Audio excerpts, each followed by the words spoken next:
वैसे तो कई सवाल हैं जिनसे निपटने के लिए धुआंधार खोजें चल रही हैं और रिजल्ट भी सामने आ रहे हैं, पर क्या हो कि इन घोषित रिजल्टों में कुछ बड़ा घालमेल किया गया हो। घालमेल मतलब बहुत बड़ा घालमेल, जिसके एग्जाम्पल्स हैं हमारे सब्सक्राइबर्स और कुछ भोले भाले भाई जो सिर्फ कॉम्पिटिटिव बुक्स के आधार पर अपना सिक्का चलाना चाहते हैं और सोचते हैं कि वो ही परम ज्ञानी है।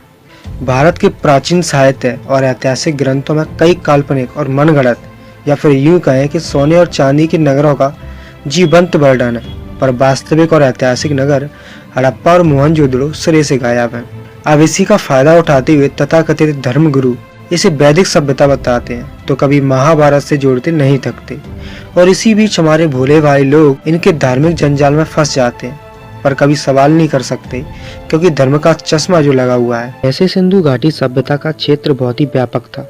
सिंधु घाटी सभ्यता के अधीन अभी तक लगभग 1500 केंद्रों की पहचान करते हुए उत्खनन का कार्य हुआ, जिसमें 1000 से ऊपर का केंद्र बिंदु वर्तमान भारत के क्षेत्रों में आता है। इसके आसपास किसी भी प्रकार का कोई मंदिर या किसी देवी देवता की कोई मूर्ति नहीं मिली। फिर भी आज की परंपरा में लाभ प्राप्त कुछ तथाकथित लेखक अपनी कल्पना से पूर्व में प्राप्त सभी साक्ष्यों को अपनी आज की परंपरा से जोड़कर दिखलाते हैं। मिट्टी की सील पर बने एक साधना रत पुरुष की तस्वीर मिली है। साधना भारत की पुरानी परंपरा रही है, ये सही बात है, लेकिन किसी निराकार साधनारत व्यक्ति की तस्वीर को आज के जटाधारी, सर्पधारी, त्रिशूलधारी, चंद्रधारी शिव से तुलना करना कहाँ की बुद्धिमानी है। इस साधनारत पुरुष को आज के प्राप्त शिव जी के चित्रों से कैसे और किस प्रकार आज के लेखक जोड़ते हुए तारतम्य में बैठने पर लगे हुए हैं। आज के शिव जी के माथे पर जटा पाई जाती है, लेकिन इस साधनारत पुरुष के माथे पर कोई जटा नहीं है। आज के शिव जी के ललाट पर चंद्रमा की छवि पाई जाती है, लेकिन साधनारत व्यक्ति का ललाट बिल्कुल साफ है। आज के शिव जी के हाथ में डमरू हमेशा साथ में रहता है, लेकिन इस साधना पुरुष के हाथ में कोई भी ऐसा डमरू नहीं है। आज के शिव जी के ललाट पर तीसरा नेत्र होता है, जिसकी वजह से इन्हें त्रिलोकीनाथ भी कहते हैं, लेकिन साधनारत पुरुष एक साधारण मानव के समान है। साधनारत मूर्ति के ललाट पर एक गोल बिंदी बनी है और वैसे ही बिंदी सभी बुद्ध के ललाट पर भी होती है। आज के शिव जी के हाथ में या पास में एक हथियार के रूप में त्रिशूल जरूर रहता है, लेकिन ये साधनारत पुरुष बिल्कुल ही हथियार विहीन होकर साधना में रत है। आज के शिव जी हमेशा अपनी कमर में बाघ की छाल धारण किए हुए रहते हैं, लेकिन ये साधनारत पुरुष साधारण लिबास में दिख रहा है। आज के शिव जी के पास एक नंदी बैल मात्र होता है, लेकिन इस साधनारत पुरुष के इर्द गिर्द भिन्न भिन्न प्रकार के जानवरों को दिखाया गया है। आज के शिव जी के गले में सर्प की माला होती है, लेकिन ये पुरुष सर्प विहीन है।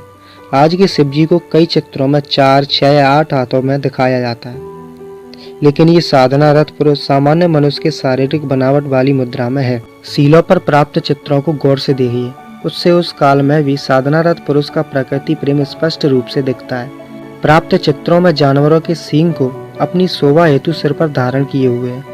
दूसरी जगह उनके आसपास उस जमाने में शेर, हाथी, गैंडा, बैल, भैंस, खरगोश, हिरण के साथ साथ खेलते हुए या निर्भीक विचरण करते हुए मनुष्य के रहने का कैसा सुंदर वातावरण दर्शाता है, ये कोई भी देखकर स्पष्ट रूप से बता सकता है। लेकिन आज के भारतीय तथाकथित जाति और वर्ण आधारित सामाजिक वातावरण में जानवर को तो छोड़ दें, मनुष्य ही अपने आसपास के रहने वाले मनुष्यों को तुच्छ मानते हुए धुतकारने में लगा रहता है। इन ब्राह्मणवादियों ने इस तरह से अपने आप को प्रमाणिक और वास्तविक फिट करने के लिए गपुड़ लीला रची है।